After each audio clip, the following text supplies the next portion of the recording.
उत्तराखंड में लोकायुक्त की नियुक्ति कब और कैसे होगी, ये सवाल लाख टके का और पिछले काफी वक्त से पूछा जा रहा है। उधर सरकार है कि उस मुद्दे को लटकाती, भटकाती और अटकाती नजर आ रही है। न सिर्फ सरकार बल्कि विपक्ष भी इस मुद्दे पर अटका भटका है।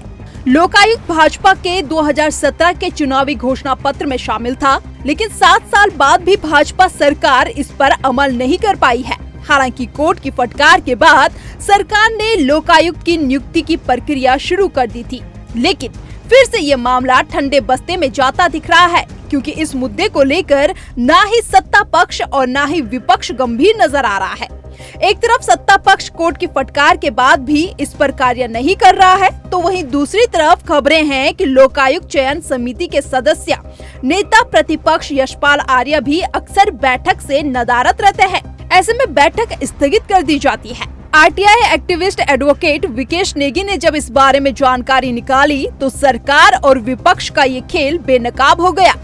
विकेश नेगी के मुताबिक हाईकोर्ट के तत्कालीन चीफ जस्टिस विपिन सांघवी और जस्टिस राकेश थपलियाल ने 27 जून 2023 को एक जनहित याचिका पर सुनवाई करते हुए प्रदेश को लोकायुक्त नियुक्ति करने के आदेश दिए थे। अपने आदेश में बेंच ने कहा कि 8 सप्ताह की अवधि में यह नियुक्ति की जाए। हाईकोर्ट के आदेश के बाद प्रदेश सरकार ने मुख्यमंत्री पुष्कर सिंह धामी की अध्यक्षता में एक चयन समिति का गठन किया। इसमें सीएम के अलावा नेता प्रतिपक्ष, विधानसभा अध्यक्ष, हाईकोर्ट के एक जज और एक अन्य सदस्य की नियुक्ति की जानी थी। पिछले 1.5 साल में इतना ही हुआ है कि अब इस समिति में पूर्व जस्टिस MM घिल्डियाल को सदस्य नियुक्त किया गया है। आरटीआई एक्टिविस्ट विकेश नेगी को मिली जानकारी के अनुसार लोकायुक्त को लेकर बैठक दर बैठक होती रही और नतीजा शून्य रहा। 2 बैठकों में नेता प्रतिपक्ष यशपाल आर्य मौजूद नहीं रहे तो कोई निर्णय नहीं हो सका। लेकिन आज तक इसमें माननीय मुख्यमंत्री जी और विपक्ष के नेता प्रतिपक्ष ये सब मीटिंग कर रहे हैं, पर लेकिन 1 साल से ऊपर हो गया है। लोकायुक्त की किसी को परवाह ही नहीं है। क्यों? अगर लोकायुक्त आता तो इतना भ्रष्टाचार जो के मामले हैं वो सब लोकायुक्त में जाते। तो इससे ये प्रतीत होता है विपक्ष भी इस चीज़ को गंभीरता से नहीं ले रहा है और जो लोकायुक्त का मामला है इसके लिए अगर सरकार ने अब तक लागू नहीं किया तो हम या तो हाई कोर्ट में कंटेम्प्ट मूव करेंगे या फिर इसके लिए नई PIL दाखिल करेंगे। तो सरकार से मेरा ये निवेदन है, इसको जल्द से जल्द लागू किया जाए।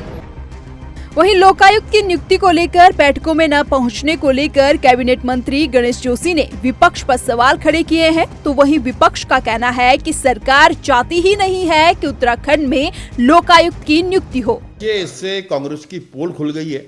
एक तरफ तो वो लोकायुक्त की बात करते हैं और दूसरी तरफ बैठकों में नहीं जाते हैं, तो इसलिए उनका चरित्र सामने आ गया है और जनता इसीलिए समय समय पर कांग्रेस को से उसका हिसाब किताब करती रहती है। यदि नेता प्रतिपक्ष का कोई और कार्यक्रम या कमिटमेंट है तो ऐसे में आप जबरदस्ती अगर उन पर बैठक की तारीख थोपेंगे तो कहीं ना कहीं जो बैठक की तारीख है वो सर्वानुमति से तय होनी चाहिए और एक सामंजस्य होना चाहिए आपस में। और अगर प्रोटोकॉल का पालन नहीं हो रहा है तो ऐसे में मुझे लगता है कि नेता प्रतिपक्ष ने बाइकआउट की होंगी कुछ बैठकें बूथ में। ये तो जवाब तो वही दे सकते हैं कि क्यों वो बैठकों का हिस्सा नहीं बने, लेकिन लोकायुक्त को प्रवर समिति को सौंपने की जरूरत ही नहीं थी।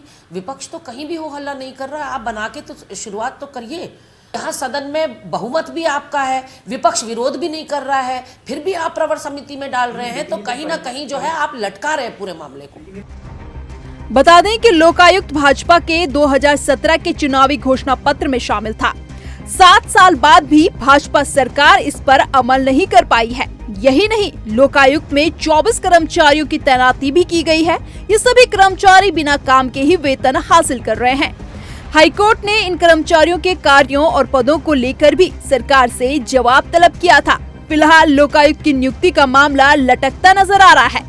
लोकायुक्त की नियुक्ति का मसला इसलिए भी महत्वपूर्ण हो जाता है क्योंकि पिछले कुछ वक्त में कभी अफसरों पर तो कभी अन्य अधिकारियों पर भ्रष्टाचार के आरोप लगते रहे हैं। ऐसे में लोकायुक्त की नियुक्ति राज्य में भ्रष्टाचार की अमर बेल को खत्म करने में अहम साबित हो सकती है। इस रिपोर्ट को लेकर आपकी क्या राय है, कमेंट करके जरूर बताएं। साथ ही चैनल को यूट्यूब पर सब्सक्राइब और फेसबुक पर फॉलो करें।